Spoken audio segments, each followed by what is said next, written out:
আমার এই মিষ্টি ভাগ্নিটার সঙ্গে প্রথম আমার এই ফেসবুকেই কথা, 190কে ফলোয়ার, কিন্তু মনে একটু অহংকার নেই। এত ভালো একজন মনের মানুষ। আমি জামা পড়তে পড়তে তোমাদের পুরো ঘটনাটা বলি। আগের দিন অর্থাৎ 17 তারিখ ছিল কার্তিক পুজো।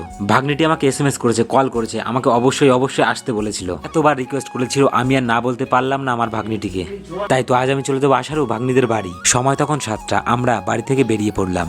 আমরা বললাম কেন বুঝতে পেরেছো? এই যে নন্দ, আমি আর সঞ্জয়। আমাদের সঙ্গে আর একটা হিরো আছে, বিশ্বজিৎ। আমরা ওকে বুই বলেই ডাকি, ক্লোজ ফ্রেন্ড। হ্যান্ডসামটা রেডি, এখন আমরা শুধু বেরিয়ে পড়বো। এইটা হচ্ছে আমাদের বাজার। আশারু থেকে আমাদের বাড়িটা অনেকটাই দূর। কতটা সুন্দর লাইটিং করেছে না। জায়গাটা হচ্ছে চুয়াটে। এইখানে খুব সুন্দর নামযোগ্য হয়। তোমরা যারা যারা নামযোগ্য দেখতে ইচ্ছুক, গান শুনতে ইচ্ছুক, তারা কিন্তু অবশ্যই চলে আসবে এই চুয়াটে। চুয়াটে কিন্তু নামযোগ্য শুরু হয়ে গেছে। আজকের দিনটায় অনেক জায়গায় পুজো করছে, কার্তিক ঠাকুর নিয়ে যাচ্ছে। তোমরা এই জায়গাটা অনেকেই চিনতে পারবে হয়তো। এই জায়গাটা হচ্ছে হেলেঞ্চা, 3 রাস্তার মোড়। আপাতত আমরা হেলেঞ্চা চলে এসেছি। আর কিছুক্ষণের পরই আমরা চলে যাব ভাগ্নিদের বাড়ি। আর কাঁপানোর ঠান্ডায় আমরা ভাগ্নিদের বাড়ি চলে এলাম। তাহলে চলো তোমাদেরকেও 190কে ফলোয়ার আমার ভাগ্নির সঙ্গে তোমাদেরও পরিচয় করিয়ে দিই। ওরে বাবা, আমি তো দেখেই অবাক, এত লোক। এমনিতেই ভাগ্নি আমার সেলিব্রিটি, তারপর আবার এত লোক। এত লোকের মাঝখানে কি করে খুঁজবো? তারপর আবার অনুষ্ঠান বাড়ি।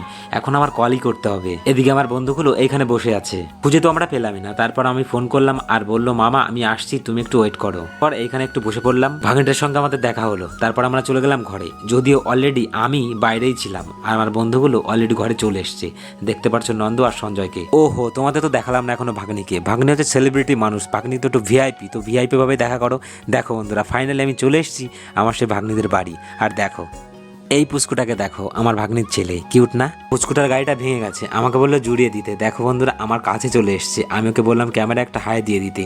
ও প্রথমে তাকাচ্ছিল, তারপর একটা হাইও দিয়ে দিল তোমাদের জন্য শুধু। আমাকে আবার দেখিয়ে দিতে হবে জুড়েছে কিনা। এদিকে আবার পুচকুটা সঞ্জয় নন্দর সঙ্গে খেলছে, দেখেছো? নিতে নন্দ আর সঞ্জয় তো বাচ্চা। তারপর সবার সঙ্গে পরিচয় করতে আমরা বাইরে চলে গেলাম। দেখো তো বন্ধুরা, চিনতে পারছো কিনা? এটা হচ্ছে ভাগ্নির বর, ভাগ্নে জামাই। ভাগ্নির মা অর্থাৎ মাসি। মাসি আমাকে জিজ্ঞাসা করলো তোর বাবার নাম কি। তারপর আমি যখন বললাম, আমাকে বললো, ওরে বলদ, অনামিকা তোর ভাগ্নি না, ও তোর বোন হয়। আমাদের নাকি আত্মীয় হয়। আমি যেটা জানতাম না। আমি যাকে ভাগ্নি বলতাম সে আমার বোন হবে। এতদিন ধরে আমি ভাগ্নি ভাগ্নি বলতাম, কিন্তু না, ও আমার বোন। আর বন্ধুরা তোমরাও শুনে রাখো, আমার কিন্তু বোন হয় অনামিকা। সেলিব্রিটি বোন আমার। সবই হচ্ছে ভগবানের কৃপা।